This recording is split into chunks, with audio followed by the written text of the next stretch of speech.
Assalamualaikum dan salam sejahtera. Anda bersama kami lagi sekali di Sembang-Sembang ESMB untuk kita bincangkan topik-topik mengenai perancangan kewangan. Kita belajar macam mana nak mengurus perbelanjaan harian kita, mengurus hutang, mengurus pelaburan, perwarisan dan macam-macam lagi supaya kita dalam keadaan kewangan yang selesa dan kukuh, insya-Allah.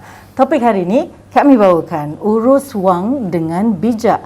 Barakah di dunia, bahagia di akhirat. Untuk kita bincangkan topik hari ini, kami ada tetamu istimewa di studio iaitu Imam Muda Ashraf. Assalamualaikum Ustaz. Waalaikumsalam warahmatullahi wabarakatuh. Sihat Ustaz? Sihat walafiat. Terima kasih bersama kami hari ini. Kita nak berguru dengan Ustaz, para penonton juga macam mana kita nak menguruskan kewangan sebagai seorang Islam, Ustaz.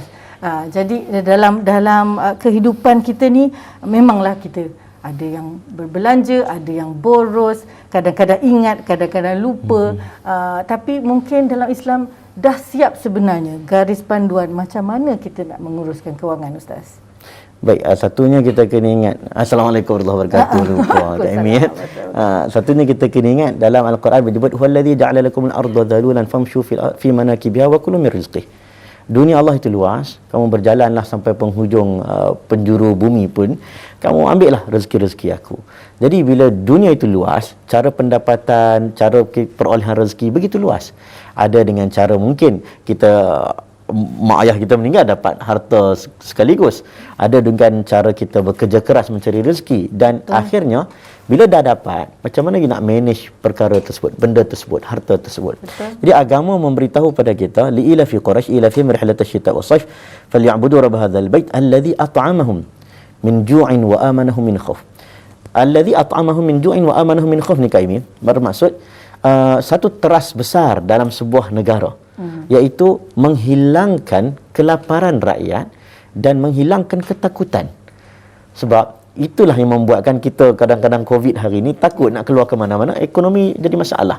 Jadi terasnya adalah menghilangkan kelaparan. Maksudnya harta itu satu benda yang sangat penting untuk diuruskan dengan baik. Sebab ada ketikanya Allah menyebut walau basatallahu rizqa li'ibadihi labaghu fil ard. Ada orang yang aku luaskan rezekinya, akhirnya dia melampau dan dia gagal dalam menguruskan kewangannya. Allah boleh bagi semua orang kaya. Kak Amy kaya, saya kaya, semua. Tak ada satu orang miskin pun. Ya, kan?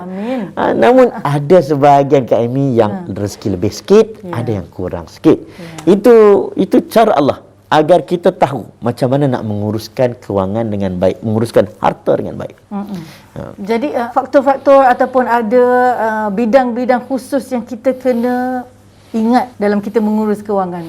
Sebab tu kalau boleh tu kita ingat ada 5 benda. Yang pertama wealth. Macam mana kita dapat duit? Kita dapat duit daripada makan gaji, bisnes, apalah macam-macam lah. Dapat duit kumpul satu tempat. Kan? Yes, akhirnya kita kena pagar kawasan duit ringgit kita. Kalau tak ada pagar, hilanglah. Kereta tak ada kunci, hilanglah. Jadi pagarnya adalah perlindungan, protection dengan takaful. Macam mana nak menjaga sebab kita tak tahu risiko-risiko mendatang. Kemudian kemudian kita kena ingat duit itu akan habis. Maka kita diajar untuk melabur. Nak melabur ASNB ke, melabur saham mana-mana ke, melabur macam-macam, properti, emas, apa pelaburan itu, pelaburan ini, melabur agar dia cair. Dan yang keempat, kita kena ingat kita duduk dalam sebuah negara yang ada peraturan, ada taksnya. Bagi orang Islam ada zakatnya. Khudh min amwalim sadaqatan tutahhiruhum. Itu syarat dia, bukan duit kamu semua. Ada hak orang miskin, haqqul lisailin. Dalam rezeki yang kena ingat. Jadi bila dapat harta tu kita kena ingat ada hak orang miskin ni. Dan yang terakhir, orang dulu-dululah Kak Amy, dia kerja penat-penat, rumah dia biasa aja, tapi tanah 20 relung. Sebab kita apa? ada, kita tak ada. Sebab orang cari rezeki kadang bukan untuk dia, kadang untuk anak cucu. Sebab itulah pemeliharaan rezeki ini sangat penting. Dalam Islam ada hukum faraid, dalam Islam ada hibah, ada wakaf, ada wasiat. Nak memastikan bila kita mati, harta yang ditinggalkan dapat diuruskan dengan baik. Jadi 5 benda. Wealth, macam mana you nak protect, macam mana you nak melabur, macam mana you duduk dalam sebuah negara perlu diberikan kepada orang-orang tertentu. Dan yang terakhir, macam mana you nak pastikan wang you, harta you ada kesinambungan yang betul. Semua dah jelas, semua dah cukup sebenarnya Ustaz kan sebagai seorang Islam. Jadi kalau kita gagal, mungkin ada setengah yang tak tahu pun 5 perkara yang Ustaz sebut ni. Jadi kalau kita gagal nak mengurus kewangan, apa implikasinya kepada kita ataupun mungkin keluarga kita, Ustaz? Okey, ada hadis, tapi hadis ini dhaif. Kad al-faqr ay yakuna kufran. Boleh jadi orang yang fakir itu, al-faqr ka an yakuna kufran, membawa kepada kekufuran. Walaupun hadis ini dhaif, tetapi ulama melihat apabila sesebuah negara, sesebuah tempat berlakunya kepincangan dalam menguruskan kewangan, harta-harta orang miskin dihilangkan, macam-macam cara rompakan-rompakan akan berlaku, jenayah akan meningkat, orang akan bergaduh. Ini adalah sistem yang mana apabila kewangan itu tak diuruskan dengan baik. Jadi bila kita tengok, macam saya ingat data-data dalam surat khabar, PNB tahulah, harta umat Islam dibekukan. Selepas kematian. Sedih. Nak bagi faraid, wasiat macam mana ni? Kena beku dulu. 70 bilion.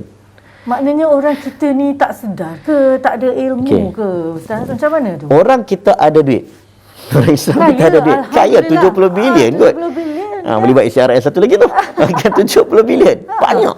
Tapi rupanya dibekukan, tak boleh pakai. 70 bilion tu boleh buat 70,000. Kalau satu rumah orang susah, boleh buat 70,000 rumah orang susah. Betul kan, Ustaz? Jadi sepatutnya tak ada orang susah dalam negara kita. Tapi dibekukan aset itu kerana cara menguruskan dengan baik tak dilakukan. Kita tak guna instrumen-instrumen yang dibedarkan dalam agama. Ada wasiat, hibah dan sebagainya tak guna dengan baik. Akhirnya pengurusan kewangan yang tidak baik itu mendatangkan mudarat bagi keseluruhan manusia. Saya tak sebut secara peribadi, saya tak sebut dalam keluarga, bahkan negara itu sendiri kalau tak diuruskan dengan baik, dia akan mendatangkan masalah. Saya rasa ini berkaitan dengan maqasid syariah, betul tak, Ustaz? Sebab apa-apa yang kita buat tu tentunya memang untuk diri sendiri, tetapi ada juga untuk masyarakat luas. Betul, Ustaz? Macam mana kalau boleh Ustaz terangkan tentang maqasid? Sebab tu bila orang sebut maqasid qasdun, tujuan pensyariatan. Apa tujuan panjang-panjang ayat tentang hutang? Sampai ayat paling panjang dalam Quran adalah ayat dain. Ayat tentang mahar wa atun nisa sadaqatin, ni lah penting. Mahar you menggauli isteri you ke ataupun tidak, you nak kahwin. Ayat tentang nafkah, you kalau seorang lelaki you kena beri nafkah. Lepas tu you boleh tuntut kat mahkamah tentang nafkah, tentang muta'ah, tentang macam-macam. Bab faraid begitu straight. Kenapa benda ini ditegaskan dalam Quran? Sebab dia nak memastikan dunia ini dalam keadaan aman damai. Hifzul mal, penjagaan harta boleh membuatkan seseorang itu jatuh kepada maksiat apabila tak diuruskan dengan baik. Walaupun kita nampak biasa, tetapi itu sebenarnya yang realiti berlaku dalam sesebuah masyarakat. Saya tak nafikan orang yang ada duit ringgit yang banyak pun kadang buat maksiat, tidak. Tak nafikan, tetapi dia boleh menggugat. Macam mana kes-kes perceraian yang agak tinggi berlaku. Kalau kita tengok data Jabatan Agama Islam, antaranya masalah yang besar adalah masalah kewangan. Sebab itu dalam Quran sebut wala tu'tus sufaha'a amwalakum allati ja'alallahu lakum qiyama. Quran kata amwal, harta itu qiyamah. Qiyamah ni maksudnya tiang seri kami.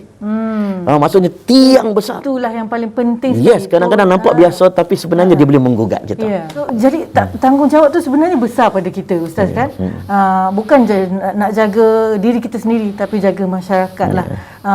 Episod kita dah nak habis ni, 10 minit saja hari ini. Banyak lagi sebenarnya nak berguru dengan Ustaz, tapi kita nak tinggalkan para penonton dengan pesanan Ustaz lah. Macam mana tips-tips untuk menguruskan kewangan kita sebagai seorang Islam? Silakan, Ustaz. Okey, baik. Al-Quran menyebut yas'alunaka madza yunfiqun. Mereka bertanya kepada engkau tentang infak. Orang sebut pakai infak, bagi melabur dan sebagainya, kan? Nak membantu orang. Al-Quran menambah perkataan di belakang qulil afu, iaitu harta lebihan. You tak ada harta lebihan, you tak boleh support family you. You tak boleh support orang lain. You tak boleh ada jaminan masa depan. Sebab itu qulil afu. Pastikan apabila kita mendapat harta diuruskan dengan baik, kita tidak mahu ada pelanggaran yang berlaku, hukum syarak yang kita tepati, akhirnya kita boleh memberi manfaat pada orang. Seronok ni. Ada duit seorang-seorang, bukan dia seronok, tetapi lebih seronok kita memberikan kebahagiaan kepada manusia sekeliling. InsyaAllah. InsyaAllah, amin. Untuk kita jaga diri dan jaga orang sekeliling dan juga masyarakat, Ustaz, kan? Tanggungjawab sebagai seorang Islam. Terima kasih saya ucapkan kepada Imam Muda Ashraf bersama kita hari ini, dan terima kasih kepada anda meluangkan 10 minit je hari ini untuk kita belajar macam mana kita nak mengejar kebahagiaan dunia dan akhirat. Alhamdulillah, insya-Allah, amin. Dan jangan ke mana-mana, anda mesti terus bersama kami di Sembang-Sembang ASMB. Dalam episod-episod seterusnya, banyak lagi topik-topik lain yang kita nak kupas supaya kita terus berada dalam keadaan kewangan yang kukuh dan selesa. Bukan sembang sebarang sembang. Ini Sembang-Sembang ASMB untuk kita hidup senang, insya-Allah. Janji jumpa lagi. Terima kasih dan Assalamualaikum.